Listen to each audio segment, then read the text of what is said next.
Hi all.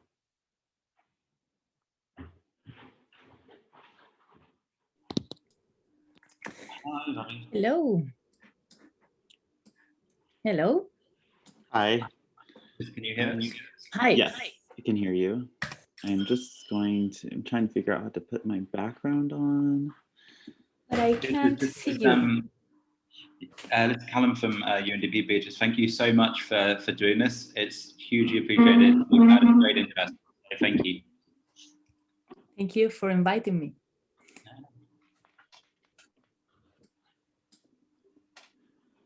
So I think we'll kick off in like 5 or 6 minutes. So feel free to grab a drink of water or something stronger if you need it. And I don't think so. Do you think I will need it? No. I think you'll do just fine. What I would like to take is to make a quick test with the screen sharing, if that's okay. Of course, yeah, no. Robbie, are you able to do that?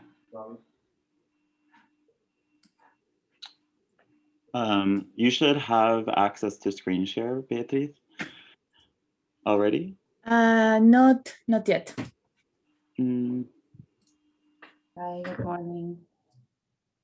Hi, Elba. Hi, Alba. Yeah.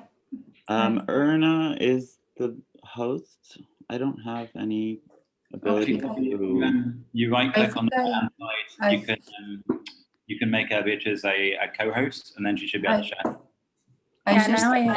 Go ahead. I just allowed it, guys. Can you try, Beatriz? Yeah, I'm trying. Okay, now you see the whole deck. Now I click. You see the single screen or the single screen? Double screen. Okay, then I will stop sharing. Well, just give me 1 second. Up. Okay, everything works. Okay, and then I'm also going to do the same thing.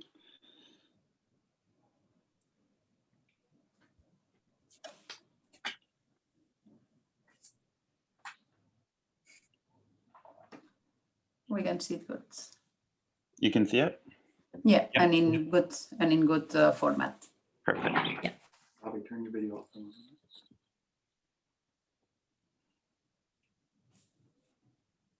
So if that's okay, can you give me 1 minute to grab some water? As Callum said, I think it's a very good idea. No worries. I'll be back in 1 minute. Sure.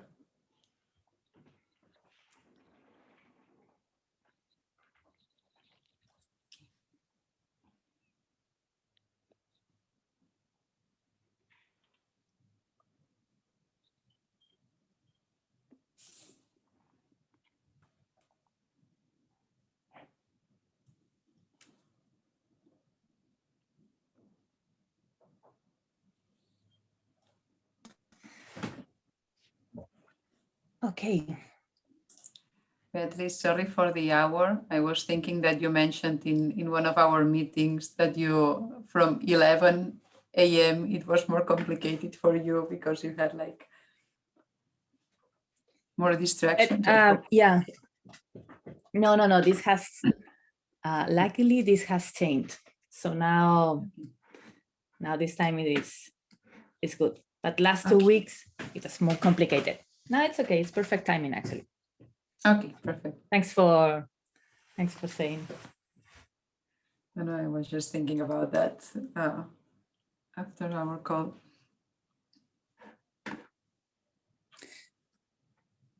So there's one thing that you mentioned, Elba, in the email, if it was possible to make to mention design tools for digital projects, right? Yeah, as much as possible, I think that would be interesting.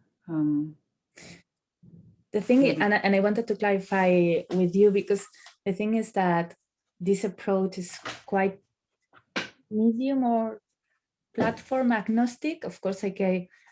There are some examples actually of digital tools, of projects where digital tools were designed, but I think it's a positive element of this approach, to be able to work in digital and non-digital and hybrid environments, because the approach works the same. Okay. But of course, if you want to make any specific questions so we can highlight that, no problem at all. And I will try to mention in specific moments of the talk.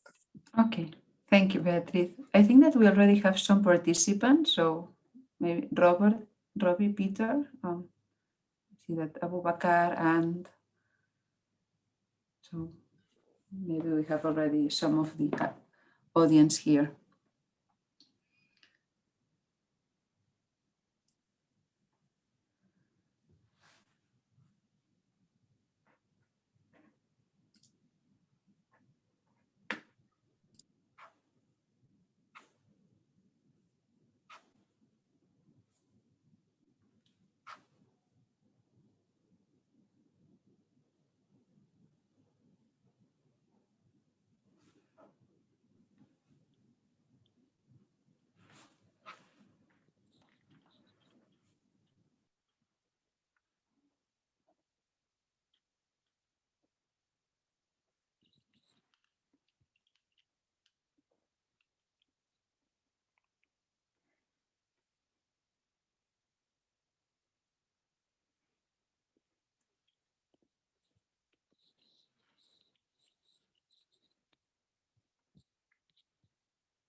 Is someone talking? I can't hear you.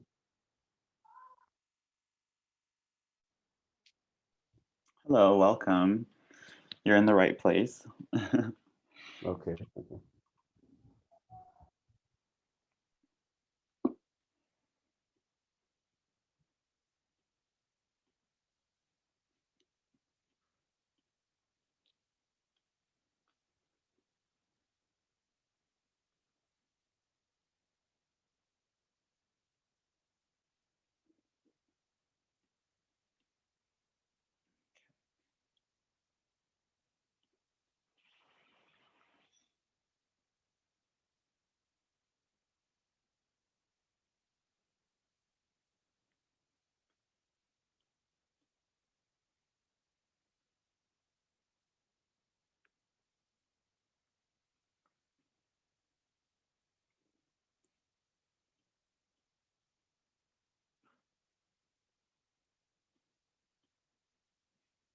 Maybe I'll give a couple minutes to let people just trickle in before we begin.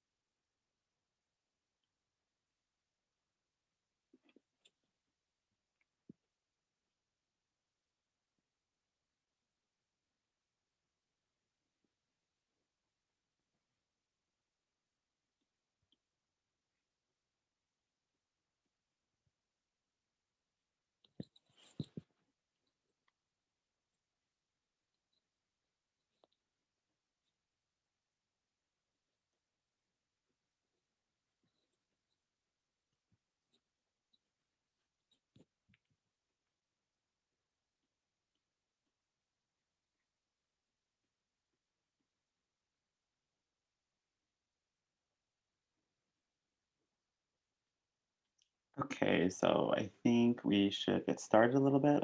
Beatriz, are you there? Yeah. Okay, perfect. So I guess we'll get started now.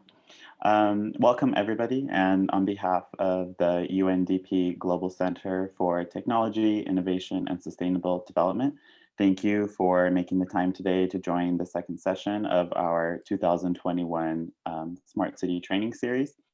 Today, as you can see, our theme will be centered around human-centered design for public service. I'd like to introduce a little bit about ourselves, the center, the UNDP Global Center. We are established with a mandate to provide relevant and actionable technical advice and support to UNDP country offices, along with the support of our local and national partners around the world. We're based currently in Singapore, but our work is global and centered around ensuring the success and sustainability of projects across three programmatic areas, namely sustainable agriculture, smart cities, and digitalization, and sustainable finance. Our smart city offering is split into 5 service lines shown here and sums up our comprehensive approach to service delivery, which includes both remote and in-country operations in collaboration with all of our partners. Starting with building expertise, we aim to develop both in-person and virtual impact by pushing forward training and guidance across our expertise areas to expand existing knowledge of smart city innovative practices and to continue identifying best practices that we can share in our network. And then sharing knowledge. This entails the development of smart city resources to help share expertise through the creation of toolkits, guides, and other like assets that can facilitate the support of our country offices in their own projects and help them to achieve their own initiatives. And then community of practice. Here we aim to continually build our supportive group of experts, practitioners, and thematic organizations to become more involved with the center and our network of partners. We hope that by building this reservoir of knowledge, by fostering collaboration and establishing new partnerships to solve common challenges or address concerns that have been expressed by country offices and partners by organizing training activities like this.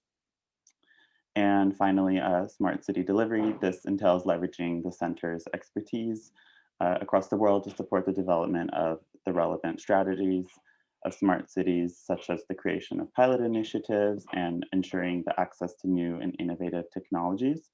One of the components of our digitalization service delivery involves advising on and guiding the implementation of digital initiatives that can help drive inclusive public service delivery, including our topic today on human-centric methodologies. So why human design thinking? I'm sure you've all heard of it at some point. Human-centered design is a creative approach to problem solving that starts with the user and emphasizes the importance of diverse perspectives while encouraging the development of solutions across multiple actors. And it involves the 5 phases of empathize, define, ideate, prototype, and test. And what sets it apart is its focus on the person, as I mentioned. And it can be a powerful way to understand evolving preferences and identify pain points to help focus your efforts in the right places in the right way. And today we hope to help you understand some of those foundational approaches to apply that way of thinking to the design of public services and how these methodologies could potentially be useful in addressing some of the challenges you might have focused in your own journey to identify solutions that can have an impact. And yeah, that's it from me. Without further ado, I'd like to introduce our expert for today's session, Beatriz Belmonte, who serves as the Head of Service and Experience Design at the PublicTech Lab at the IE University in Madrid. Again, bienvenida, and I turn the spotlight over to you, Beatriz. Thank you very much, Robert. And thanks everyone for joining this session. Give me 1 second to share my screen so I can show you the presentation I have prepared to make this session. Let me know if you can see my screen, please. I assume yes, no one is complaining. Okay. Yes, we so can. let's start. Thank you. Again, thanks for having me. It's very exciting to be talking with all of you experts on smart cities. It's not my case. My area of expertise is another one. A brief introduction about the place where I work. I work at the PublicTech Lab at IE University in Madrid. We have three main areas of work: training, what we call digital academy, applied theory for civil servants, GovTech innovation. We run open innovation programs dedicated or focus on GovTech ecosystems. And we build ecosystems in Spain, Latin America, and Europe to connect all these practices and initiatives. Most of our work in one side, one related with GovTech, has to do with startups. We collaborate with them, and one of the things that we always highlight about these GovTech startups is that they bring methodologies that are closer to the users. And we understand that this is a very important point and value for public administrations.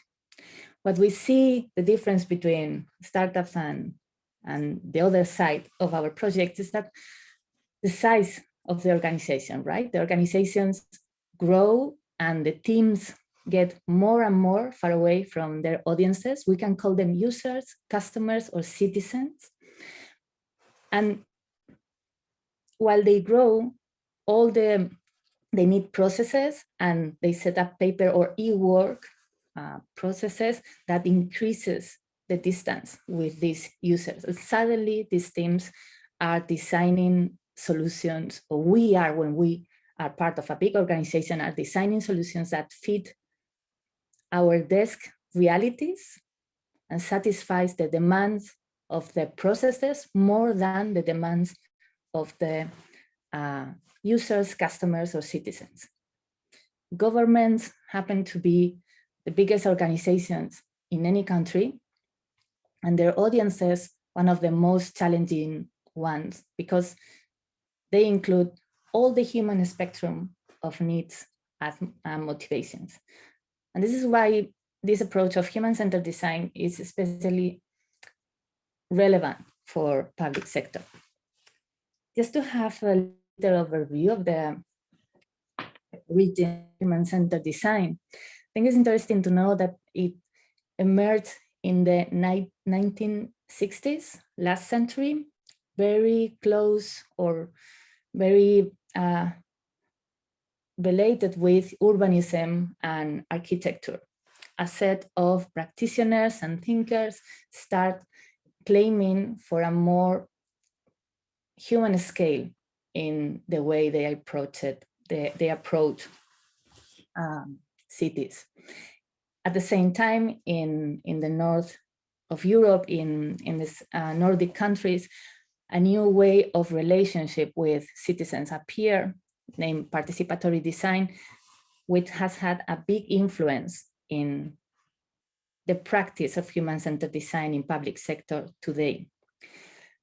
This approach was applied to product design as well, and when new technologies and computer technologies develop, other disciplines emerge with the same principles: human-computer interaction, user design, interaction design, that are there are profiles that more and more collaborate with governments. Were very influenced by these ideas of human-centered design, but they were trying to find what is the best relationship between people and machines. And then these models move to fields not necessarily related with design, more like business. This is what we know as design thinking that Robert mentioned before. And of course, it moved from private sector to public sector. And in this last shift from private sector to public sector, some changes happen, very interesting changes, I will say, because human-centered design was not in the origins of cities, but then with the development of human-computer interaction and user design, was very focused on users, like individuals, and individuals with a specific identity, which is the one of using things like a pen or, I don't know, any object you can think of. However, in the public sector, we need to think about citizens, which is a different type of identity. It's an identity where we have obligations, where we have rights, and we are not consumers of public services. It's a different one. Human-centered design was focused on the individual. How do I interact with my smartphone or my computer? But public sector need to take into account also the community, not only individuals. The audiences of human-centered design, when applied in the private sector, are the ones that the company decide. They can choose, they get to choose who they address to. But in the public sector, we need to address everybody. And finally, in the private sector, there are markets. Of course, there are complicated or complex markets and international markets, but public sector need to tackle global challenges. All this to say that when human-centered design met public sector, the discipline or the methods itself needed to update. And all the labels that you can hear of, user-centered design, human-centered design, design thinking, system thinking, life-centered design, you will find a lot. All of them are just a scaffolding to help us provide better public services or better solutions. So these processes are excellent tools, but they are just a tool. So you don't get to choose, we will apply this or this. Actually, normally they are mixed. Okay, just to clarify. I always like to start with an example that represents how human-centered design works. When someone from a non-design field apply the foundations or the thinking models of this approach. In Düsseldorf in 2010, they have a problem in a nurturing center where they attend people with Alzheimer and dementia. The problem was that many times these patients were disoriented and wandering away from the center. So they needed to look for them. All the staff needed to stop doing what they were doing. They needed to contact the family, and they needed to call the police and the firemen. So a lot of efforts and resources were put into place. The board of the center met to find a solution. And of course, they consider applying technology to the solution. What if we install cameras in the door? What if we provide our patients with bracelets so we can know where they are? What if we put sensors around the center and we can identify when someone leaves? But an external advisor who knew about the reality of the center, but was not involved all the time in the everyday activities, decided to take an alternative approach. He talked to the nurses, he talked to the police, the firemen, he went to the places where the patients have been recovered, and he found out that most of the time, these patients were found in the bus station, because in their alternative reality, they were going back to some place, somewhere that no longer exists, but for them was real. So they needed transportation. So they went to the bus station. With this insight from his field work, he went back to the board and proposed to them, what if we install a fake bus station in the door of our center? They found the idea compelling, they understood it, easy to implement and to test to see how it worked. So they talked with the Transport Authority in Düsseldorf asked them for a realistic bus stop, but no bus will ever stop there, and installed it in the door. After that, they tried the solution and they saw that patients wandering away just sat there waiting for the bus. It was very easy for the staff to recover them. It was very easy for them to go back instead of being found by police and firemen. It's too much hassle, right? Not only that, the whole center learned from this experience and changed the way they treated their patients. It was not about confining them in the room or avoiding, preventing them from escaping, but more about finding new ways to dance with their alternative reality. All these characteristics of how to show empathy with users and staff, how to incorporate other perspectives, not only the one from the experts in the board, how to reframe the problem from the idea of we need to control our patients to the idea of we need to make easier for them to get to the place they want to go without leaving the center, trying the solution and then applying the learnings from that solutions to other parts. This is the application of the human-centered design approach without following the phases. The definition of human-centered design mixes two things. In one hand is an approach to problem solving. In another one is a set of methods and tools that can be applied to technological challenges or non-technological challenges or hybrid ones. Doesn't matter, it's agnostic in that sense. It's multidisciplinary, as I said, participatory. It requires experimentation and is iterative. It's not one go and to get it right, but you learn through the process. And the shift that happens in the public sector is that the solutions and the process are designed with the people instead of for the people. Traditionally, this process has been represented in 5 hexagons or 5 steps. Probably you also know about the double diamond, the proposal from the Design Council from the UK. These 2 models have evolved lately to incorporate principles that highlight the engagement with users, but also the impact that have in organizations. What they call leadership is they mean the changes that teams and organizations need to make to incorporate this approach of human-centered design.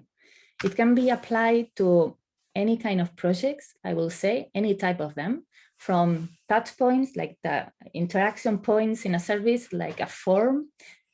We can redesign it following how people refer to the name of the form instead of using administrative jargon. That can be a barrier, for instance. It can be applied to a step in a specific process, like filling and submitting the form. We can provide data that we already have as a government to the users, so they don't need to type them again. To a specific activity, like the case in Estonia, when someone has a baby and the hospital register this new birth, the government knows about the birth and send an SMS to the mother or the father with the steps to register the newborn without leaving the hospital and without too much hassle, because it's a very critical situation, right? But the whole activity is centered in the needs of that specific person in that specific moment. We can apply human-centered design to a whole service, like public transportation, or to a bigger scale, like is happening in Europe with the mission-oriented innovation framework. We can work with human-centered design approach to reduce the car pollution in a city. it won't be the only approach we will be applying, but it will be necessarily to find a solution that is focused at takes into account the needs of the people. There are some myths and misunderstandings around human-centered design that I would like to highlight. There's 4 of them. The first one is that it's very time-consuming and resource-consuming. And well, like any human activity is time-consuming, of course, but it's less the cost that you're trying to save, not running this research or empathy phase or discovery phase, is that you will find the problems later on. When you roll out a solution that actually is not solving any specific need, or you roll out a solution that no one is using, or you put in place a digital process that is not ready to serve 20% of the population because it doesn't work with the reality, like was the case of India with the ID system at the beginning with the farmers that didn't have fingerprints. So the digital ID and the fingerprint scanning was not reading their identities, therefore they couldn't access to the benefits that they normally use with the old card system. So the cost actually will be always there if we incorporate the reality of other people. Just 1 second. 1 second. Okay, sorry. I'm sorry, I have an incoming call from the phone. I hope you can hear me now. So the second misunderstanding is that many times when we have been working for a long time in something, we become experts and we already know what people need and what people want and their motivations. And this is interesting to see in public sector because every civil servant we talk to, they always say, we are also citizens. Of course, you are also citizens, but it's not about you. The project or the innovation we are trying to bring is not about us. This self-reference bias that naturally happens to all of us is something that human-centered design processes and methodology can help us to overcome, as well as the data illusion. When we have a lot of data, like we take, for instance, the case of Düsseldorf, they have all the data of all the people living in the center and all the profiles. They cannot describe the problem without combining this data with other approaches closer to the end users. It's also, we find this idea of skipping the prototypes and the test and run into the pilots directly very often, because we understand that they are the same, but prototyping is different from piloting. Prototyping allows us to identify failures and things that are not working early on when we still can make those changes. And these prototypes, these experiments also help us to learn about the vision of the problem or the assumptions that we have made. Pilots are telling us if we are ready to scale or not. But we need to incorporate these experiments before and iterate on them until we reach to the end. And finally, many times we think we can outsource or hide the capability of human-centered design. And yeah, we just look for an expert to do the design part of the human-centered design part. And actually it has a huge impact on how the organization works. Like in Düsseldorf, they changed everything of their working day.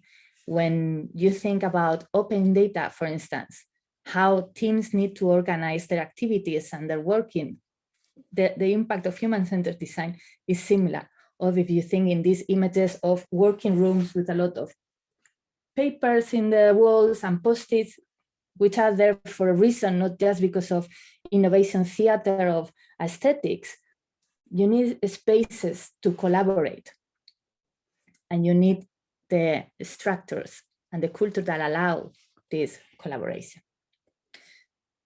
So some examples of how human-centered design is applied. And I will not follow this diagram of the 5 hexagons or the double diamond. I will highlight 3 activities that happen across these processes, some examples of application and some tools, okay?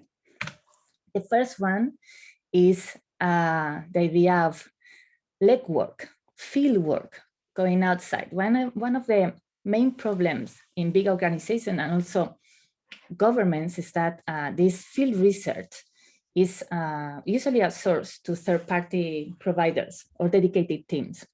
They will later on report about their observations and findings, but first-hand experience is lost for these civil servants or these executives, that at the end of the day, they are the decision makers. And every time, in every case study you will find of human-centered design applied to the public sector, you will hear about bringing the people with you to the field, moving from the desk to the field to have first-hand experience. A few years ago, I participated in a project with the public sector in Spain to change the whole service of how people were hired, well, the employment service, okay? The trigger of this project was the direct experience of a public executive trying to complete the process by herself and experiencing firsthand how hard and outdated the process was. This first experience is really powerful to move any innovation project with this approach of human-centered design. Some methodologies that we apply, or methods, are ecosystem maps, like this example of a project in Nigeria that work around the experience of mothers. And you can see how in this diagram, there is the center, there's the mother, and then the rest of the cycles shows the distance or how close the other actors are from the mother and what is the role in this service. Why is this important to be done? First, because the process that we have in the paper normally are not the process or the experiences that people have. Second, because by mapping all the persons involved, we can also organize our work in the project. We know who to talk with, who to involve in our work sessions, in our projects. And the third part is that we identify the relationship and the value exchange among them. So first step is we need to learn the ecosystem around the citizens, the users, or the consumers we are designing for. Secondly, we need to run these empathy steps to understand the desires and needs of people. There are a number of tools that we can use. The most important part is to have a clear research goal, and then you will be able to choose the tool. Never the other way around will be my advice. And there are different activities that can serve us to different goals. If we want to know about what people say, we can use questionnaires, or if we want to know what people do, we will run ethnography research, contextual inquiries, or go into the houses of the people. If we want to know how people think or feel about something, which is tacit knowledge, it's not something that they explain, we will make generative sessions to see how they build things and to talk with them. And if we want to see how they behave, we need to see how things are used in real life or by prototyping, digital or non-digital solutions. Some of the activities that we can run in this qualitative research are traditional approaches of empathizing with citizens, like listening and observations through direct observation in context or contextual interviews. Others are more participatory practices or the role of the citizens is more active, like cultural probe, where people can document their daily lives and activities following instructions or steps, and generative workshops. Important to be taken into account in these activities is the cultural context. For instance, visiting a house in Spain may be easier than doing that in Japan because of the meaning of allowing strangers inside your house. In these cases, using mobile ethnography or digital tools to access to the perspective and the reality of the people we are designing for or with is very useful. With qualitative research, we also have quantitative data inputs that we can gather from open data, crowdsourcing, or existing data in the organization. But it's important to bear in mind that we may be missing people because they are not represented, or because they are not using Twitter, if we are looking at Twitter, for just to name one classical example, and also to take into account that we may be missing things because it's not being measured or recorded. So data is very useful when it's triangulated with other data inputs coming from qualitative research in this human-centered approach. Once we have our data gathered, we need to make sense of our findings. Many times the tools and methods that we use to capture people's experiences and perception are also tools for sense-making and communication. And this is a fundamental element for public sector projects, due mainly to two reasons: the accountability and the need of alignment between a number of stakeholders. If you remember this map of the project in Nigeria around mother's experience, all those people, they need to be aligned and they need to have similar understanding of the problem and the context the solution is being built for. So tools like customer journeys, where we can see the interaction of a group of people or a specific user, not only at one point in time, but through the whole journey of a service. Like in this case, the journey of the suppliers with the government, where you can see a line going up and down, where we are registering the emotions of the supplier. Is it painful, this part of the process? Is it delightful? Is it easy to understand? No, this is a way to record all the information from the previous steps. Also, we can decide how to combine a lot of data in one single diagram. And the way we present the results of our research will be very powerful to move people into action. Like this example explained by Hilary Cotton, where she shows a diagram with different interaction of one person with the social services. It represents 30 years of interventions in one family's life, and it represents the result of the research. And the result is that after 30 years, no change was made in the life of this person.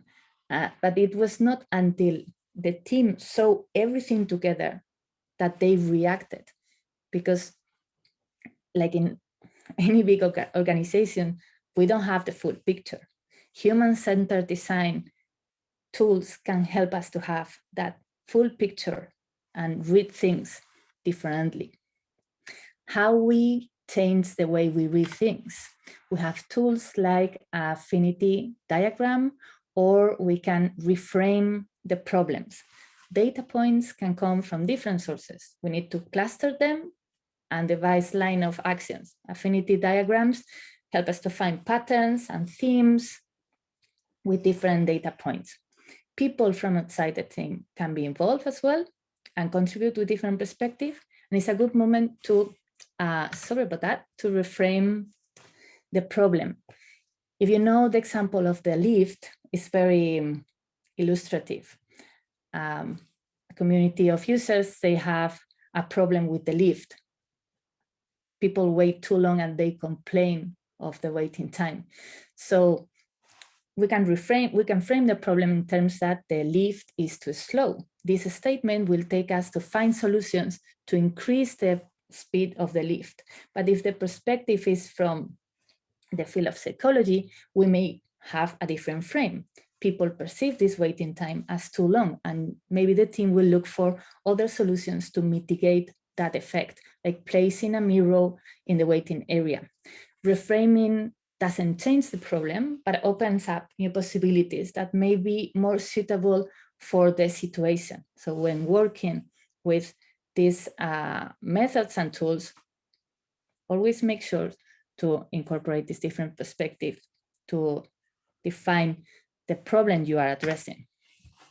Once you have your problem clear, what you're trying to solve, and you have many ideas, like the mirror one, to solve it, try and experiment them.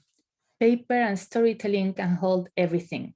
It's when we implement the ideas that we learn not only what works and what doesn't, but also what will be the impacts of these approaches.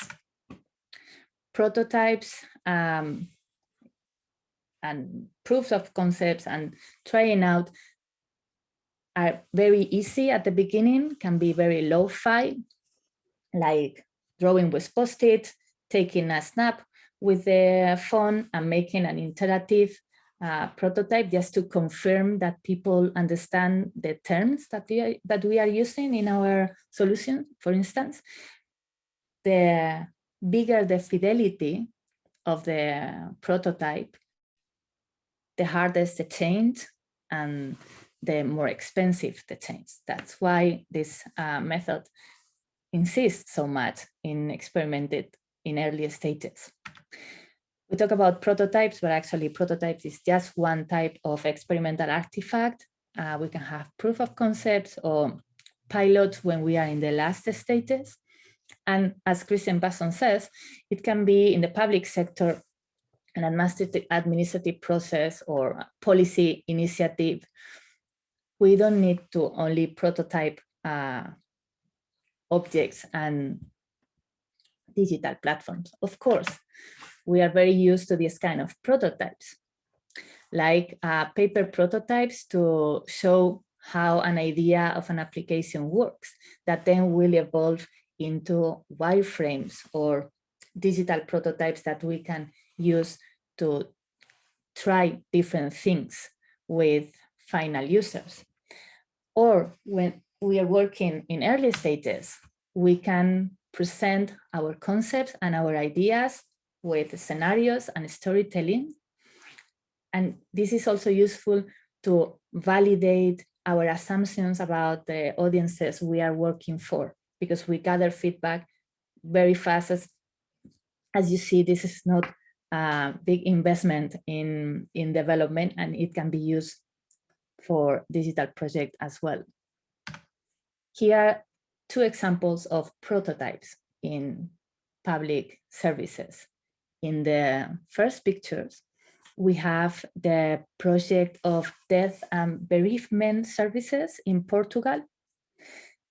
They wanted to create one single point of contact with the citizens, okay? However, there were 6 different agencies involved in these services of death and bereavement. 6 different agencies represented by the 6 different women sit in the desk. What they do in Portugal in Lab X is that they convince the managers of these services to bring together the 6 units. And during 2 weeks, they were attending citizens in that place. This was the prototype for a software solution. But this process allows them to, in collaboration with the staff and in collaboration with the citizens using this prototype, define the requirements for that software solution. So many times digital solutions go through non-digital prototypes to see how things should interact. What they realized, for instance, is that they were asking over and over the same data to citizens, even if they already had them. So they translate that into a better functionality in the solution. The second picture is a prototype of a bigger scale in Sweden, where they are trying to imagine new ways of living in the city and the streets. So they have collaborated, the Public Innovation Office of Sweden have collaborated with an architecture studio to launch a co-creation process with schools, children, parents, educators, etc., to reimagine the streets. Once they have gone through that process, they have created a real scale prototype and they have installed it in the cities, in the streets of the city. And they are now observing what kind of changes, impacts, and reaction it has in the population before taking any final solution. So it's a learning government based on a human-centered approach in a bigger scale with prototypes of city scale. There are so many resources and tools you can check to know more about human-centered design. But yet I just wanted to highlight 4 categories, if you want. The first one is a browser for all the toolkits and methods existing in this field, which is the one offered by the Observatory of Public Sector Innovation. You can find all the tools that I mentioned and more for each one of the different steps of this methodology. You can also check service design repositories of tools, because many of the tools applied by human-centered design in the public sector are also used in service design activities. Governments and public innovation labs are publishing excellent materials of reference, like the playbook from the Victoria State in Australia, where all the process is explained in detail and when to use it and when not to use it. And finally, community of practices that are emerging many times around conferences like Creative Bureaucracy Festival, where they bring together public sector innovators working with these approaches to share their experiences and their learnings. And finally, since I'm talking with smart city experts, and even if it seems I haven't been talking about smart cities, I had them in my mind all the time. I wanted to close with this reference of Jane Jacobs, when she said that people make the city, not the buildings. Now we are in a moment where the new infrastructures are technological. And it's not that easy as it was for Jane to check the blueprints of the new road that was going to be built in Manhattan, as it is for us now to check the algorithm, the code, or the digital solutions that are being considered in the cities. Working with human-centered design approaches allows us to make this transformation more open and well-known for citizens, that they can know what is exactly, what is going to happen exactly in the place that they live, and they can contribute to it. And thank you very much for staying here until this moment, and I'm happy to hear any question or comment you may have. I will stop sharing my screen so I can see your faces. Okay. Wow, really amazing presentation, Beatriz. A lot of information to unpack and think about. Robert, I cannot hear you. Can everybody hear me? Just give me 1 sec. Something is not working in my side. Just 1 moment. Sorry about that. No worries. Technology, of course.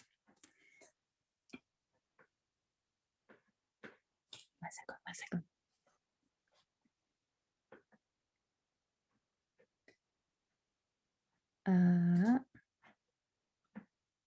Okay, can you try, Robert, to talk? Yes, can you hear me? Yeah, perfect, yeah. Okay. I think everyone will agree when I say well done on your presentation. And like you mentioned, I'd like to invite the audience to join the discussion and pose any questions in the next few minutes. Yeah, you can go ahead and post your question in the chat if you have it.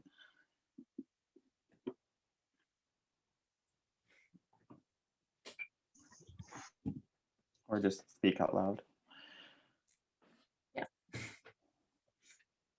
I would love to know if anyone of the people attending has already worked in this way. What are their experiences? If they, I don't know, every time I have the chance to hear experiences, I'm happy to do that. And also I see Urna. Hi, Urna, with email. How do you know when a concept is ready to be scaled from the paper experimental state into reality? Well, it will be some steps in the middle. You need, for me, it's important to define a minimum, what we call minimum viable product. For me, it's a minimum meaning unit. Normally in digital projects, you have a list of features and you define which one are the critical ones. Take, for instance, Google Doc. When they start publishing their app for phones, the first thing they prioritized was for us to be able to check the documents, but it was not possible to edit them yet. I think that launching a product needs to contain a meaningful unit for the service or for the process. If you see the document and you are used to edit it in the website, launch when you can complete that small journey, that small activity at least. That will be for me. Other approaches are to work with user stories, for instance. User stories are snippets of goals that we all have when using a service. So for instance, Google Doc, when I have a doubt about a document I have written, I want to be able to check that document from my mobile phone. This could be a sentence of a user story. Then below that user story, you will have the features that are needed to be developed in order to get that concept ready into reality. But in the middle, you have the paper, you have the paper prototype, you will have the wireframe prototype, the click-through prototype, where you are just making sure that people understand the information architecture and all the navigation, etc.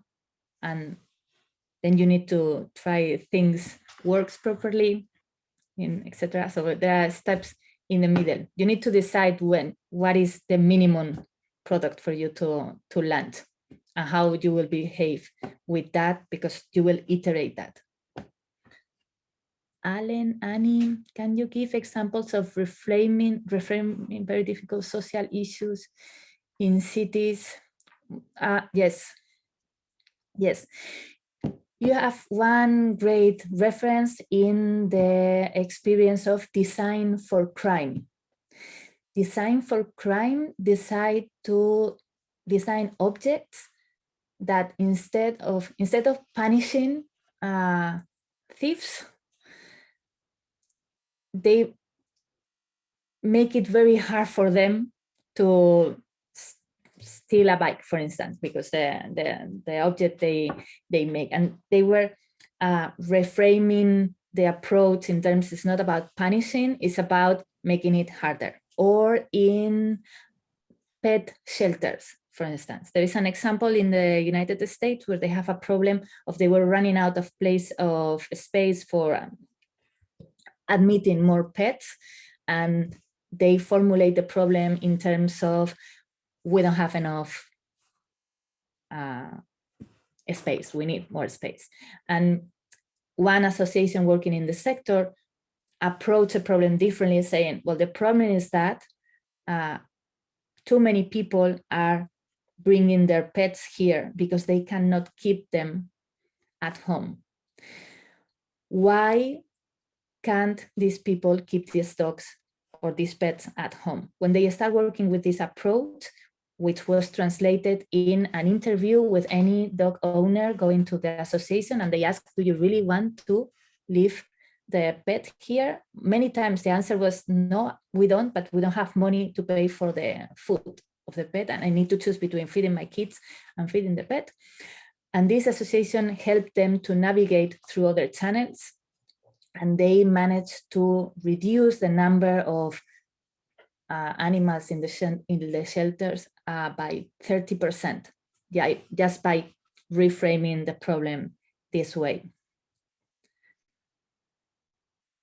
How do you introduce human-centered design if governments resist and say it is too Western? It is too Western. I mean, that's a fact, and it needs to be adapted and contextualized. And all my colleagues working in India and Japan, Korea, China, and different parts of Africa tell me the same. We need to adapt our tools and approaches to the local context and to the cultural reality. Is fundamental. The resistance of governments are very related with the myths that I mentioned. The best way to reduce that is to show results of other experiences in other countries and to bring a peer of these people to explain the case. Thank you so much. Lots of online public services are not designed for users, but rather to go online. Yeah. How do we work with the government to convince them to adopt human-centered design? Yeah, you need a bold ally inside the government. Otherwise, it's not. Yeah, it won't be possible. Most of the initiatives that are working very well in, I don't know, Portugal, Italy, UK, of course, they started by solving a problem for the government, like we don't have enough resources. We need to find ways to do that more efficiently, and making the most of that opportunity to bring this approach. But it's fundamental that you have the internal ally, I will say. Adding to Peter's question, could you give us tips on how we can cultivate the necessary mindset to be able to take on human-centered, accepting failure? Yeah, how many times do you share your learnings from failures yourself with your teams? I mean, because there are different, we can impact at different levels. And many times we have the closest one, our team. We can role model the team based on what we do.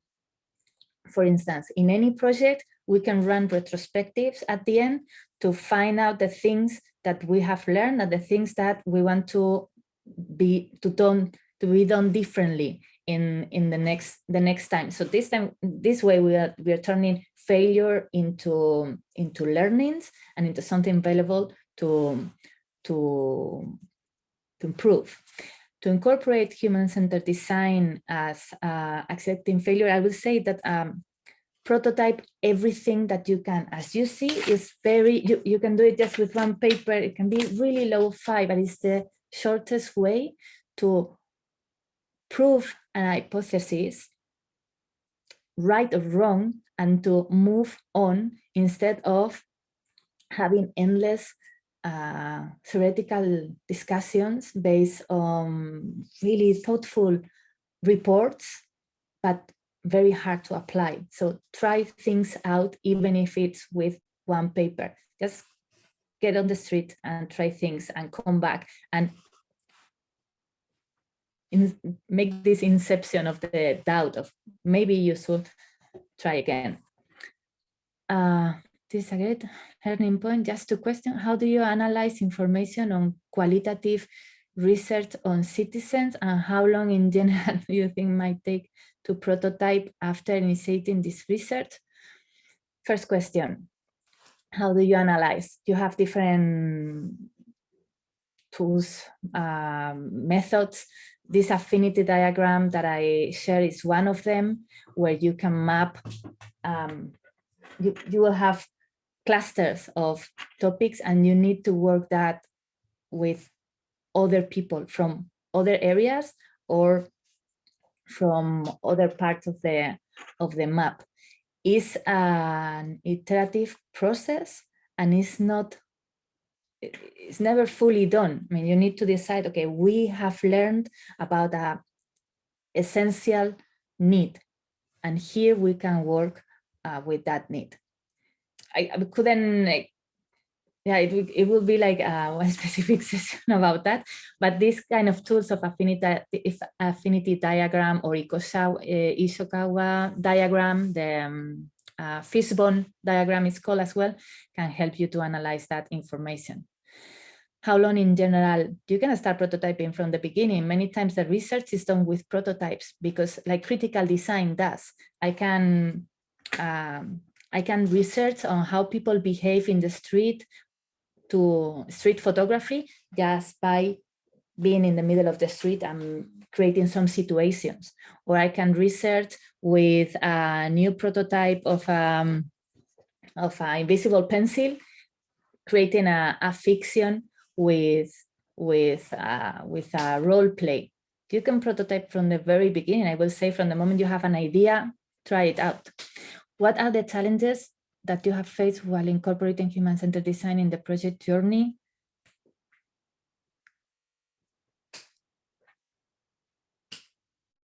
Okay, I will highlight one which is related with my own bias and the bias of the teams I work with, designers teams.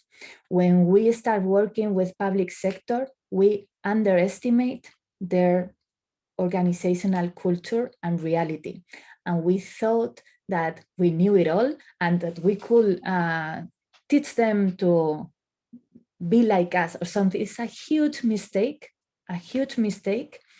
and it's a challenge to train design teams to shift this mindset and to create empathy with public sector, to adapt the tools and the methods that they use when working this way.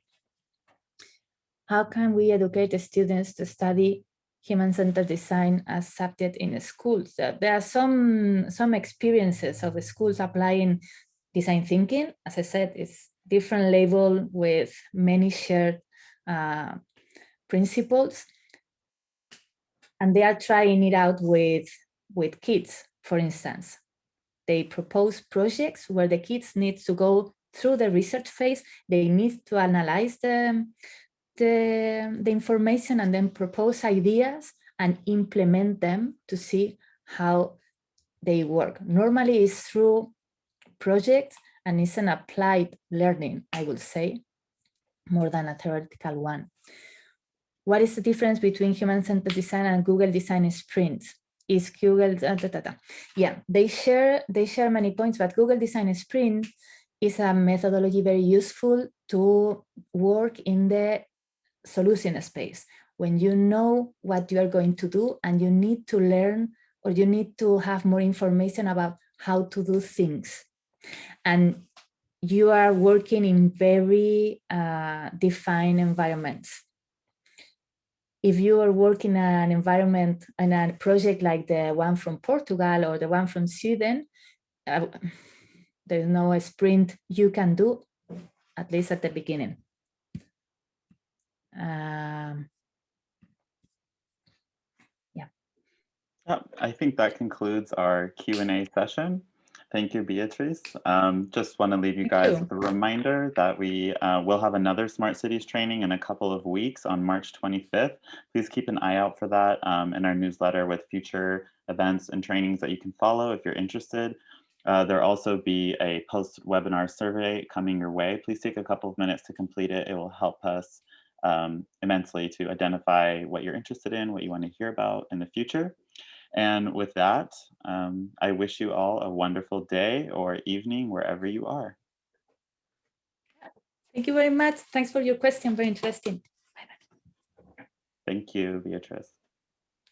Thank Bye. you. Thank you. Thanks, Beatriz. Thank Bye. you. Bye. Bye-bye. Thank you.